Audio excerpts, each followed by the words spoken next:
Praise the Lord. അനുഗ്രഹീതമായ നല്ല പ്രഭാതത്തിൽ മോർണിംഗ് മന്ന സന്ദേശങ്ങൾ കേൾക്കുന്ന എല്ലാ മാന്യ കേൾവിക്കാർക്കും സുഹൃത്തുക്കൾക്കും ക്രിസ്തുവേശുവിൽ വന്ദനം. വീണ്ടും ഒരു പ്രഭാതം കൂടെ കർത്താവിൻ്റെ മുഖത്തേക്ക് നോക്കാൻ, ദൈവവചനം ശ്രവിപ്പാൻ സ്വർഗത്തിലെ ദൈവം നമുക്ക് തന്ന ഈ വിലപ്പെട്ട സാവകാശത്തിന് നന്ദി പറഞ്ഞുകൊണ്ട് പ്രാർത്ഥനയോടെ വചനത്തിലേക്ക് വരാം. വെളിപ്പാട് പുസ്തകം 2:7 ഇന്നലെ നമ്മൾ ചിന്തിച്ച് 2:11 ഞാൻ നിങ്ങളോട് സംസാരിക്കാൻ ആഗ്രഹിക്കുന്നു. ആത്മാവ് സഭകളോട് പറയുന്നത് എന്തെന്ന് ചെവിയുള്ളവൻ കേൾക്കട്ടെ. ജയിക്കുന്നവന് രണ്ടാം മരണത്താൽ ദോഷം വരികയില്ല. നിത്യതയെക്കുറിച്ച് ലോകത്തിന് വെളിപ്പെടുത്തുന്ന ആധികാരികതയുള്ള ഒരു ഗ്രന്ഥം ഉലകത്തിലില്ല. നമ്മുടെ കയ്യിലിരിക്കുന്ന ബൈബിളിനോളം ആധികാരികതയുള്ള ഒരു ഗ്രന്ഥം ഉലകത്തിലില്ല. ഊഹാപോഹങ്ങളും കെട്ടുകഥകളും കിഴവിക്കഥകളുമൊക്കെ പല പുസ്തകങ്ങളിൽ കണ്ടെന്നിരിക്കാം. എന്നാൽ നിത്യതയുടെ വെളിപ്പാട് വളരെ ആക്യുറേറ്റായിട്ട് നൽകുന്നൊരു ഗ്രന്ഥമുണ്ടെങ്കിൽ നമ്മുടെ തിരുവചനമാണ്, നമ്മുടെ കയ്യിലിരിക്കുന്ന വിശുദ്ധ വേദ പുസ്തകമാണ്, സത്യവേദ പുസ്തകമാണ് കേട്ടോ. ഇവിടെ സ്മുർണ എന്ന് പറയുന്ന സഭയെക്കുറിച്ച് ചില കാര്യങ്ങൾ പറഞ്ഞിട്ട് പരിശുദ്ധാത്മ പ്രേരിതനായി യോഹന്നാൻ അപ്പോസ്തലൻ പറയുക, രണ്ടാമതൊരു മരണമുണ്ട്. എല്ലാ മനുഷ്യരും ചിന്തിച്ചിരിക്കുന്നത് ഈ ഭൂമിയിൽ നിന്ന് ഞാൻ പോകുന്നതോടുകൂടെ എല്ലാം തീരുവെന്ന. പക്ഷേ വെളിപ്പാട് പുസ്തക എഴുത്തുകാരനാകുന്ന യോഹന്നാൻ പറയുക, ഇല്ല, ഈ ഭൂമിയിൽ നിന്ന് പോയി കഴിഞ്ഞിട്ടൊരു ജീവിതമുണ്ട്. അവിടെ ഒരു സുഖകരമായ ജീവിതം നയിക്കണമെങ്കിൽ ഈ ഭൂമിയിൽ ചിലതിനെ ജയിക്കണം. എന്തിനെയൊക്കെ ജയിക്കണമെന്ന് ഇന്നലെ ഞാൻ പറഞ്ഞു. ലോകത്തെ ജയിക്കണം, പാപത്തെ ജയിക്കണം, ജഡത്തെ ജയിക്കണം, പിശാചിനെ ജയിക്കണം, വൈകാരികമായ തെറ്റായിട്ടുള്ള മോഹങ്ങളെ ജയിക്കണം. ജയിച്ചാൽ എന്ത് സംഭവിക്കും? ഇവിടെ നോക്കിയേ, മരണപര്യന്തം വിശ്വസ്തനായിരിക്കുക, എന്നാൽ ഞാൻ നിനക്ക് ജീവകിരീടം തരും. ഹല്ലേലൂയ. കർത്താവ് പറയുക, സ്നാനപ്പെടുന്ന സമയത്ത് സ്നാപകൻ വെള്ളത്തിൽ നിന്ന് കയറി വരുന്ന ആടെ തലയിലോട്ട് കൈവച്ച് പറയുന്നൊരു പദമാണ്, മരിക്കുന്നത് വരെ നീ വിശ്വസ്തനായിരിക്കണം, അല്ലേ?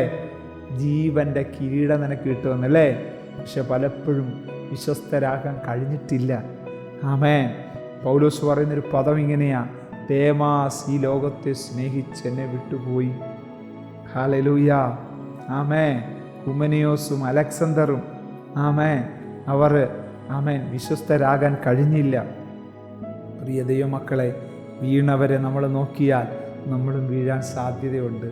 എബ്രായ ലേഖനത്തിൽ 11 അധ്യായം മുഴുവനും വിശ്വാസ വീരന്മാരുടെ പട്ടിക പരിശുദ്ധാത്മാവ് വെളിപ്പെടുത്തിയിട്ട് 12 അധ്യായത്തിലേക്ക് വരുമ്പോൾ വിശ്വാസത്തിൻ്റെ നായകനും പൂർത്തി വരുത്തുന്നവനുമായ യേശുവിനെ നോക്കുക എന്നാണ് പറയുന്നത്.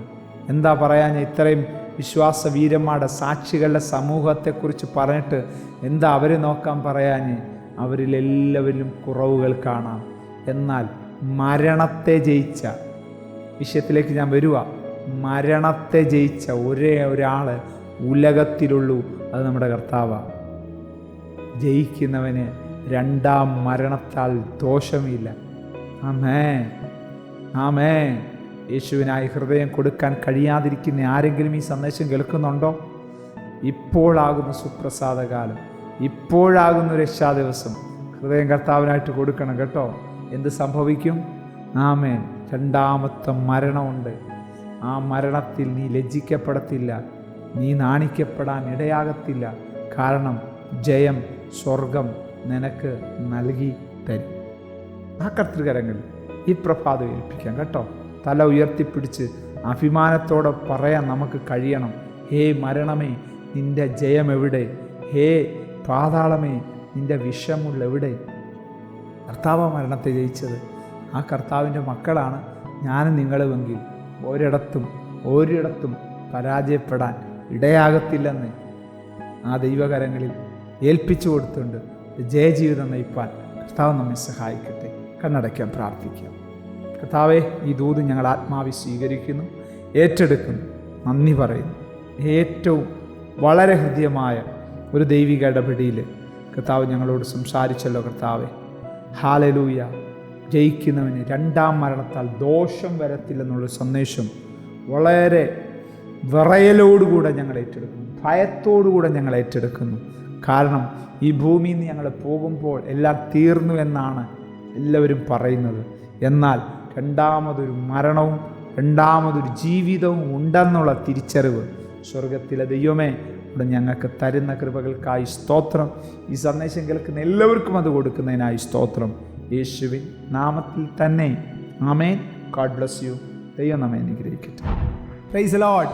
മോർണിംഗ് മന്ന സന്ദേശം ശ്രവിച്ചുകൊണ്ടിരുന്ന എല്ലാ ദൈവമക്കൾക്കും സ്നേഹവന്ദനം. പാസ്റ്റർ ബിനു വട്ടപ്പാറ. ഈ ദൈവവചന സന്ദേശങ്ങൾ തുടർമാനമായി ലഭിക്കുന്നതിനായി 9745600023 എന്ന വാട്സാപ്പ് നമ്പറിൽ ബന്ധപ്പെടാവുന്നതാണ്. നമ്പർ ഒരു പ്രാവശ്യം കൂടി ആവർത്തിക്കുന്നു: 97 45 60 00 23. ദൈവം നമ്മേവരെയും അനുഗ്രഹിക്കട്ടെ. God bless you.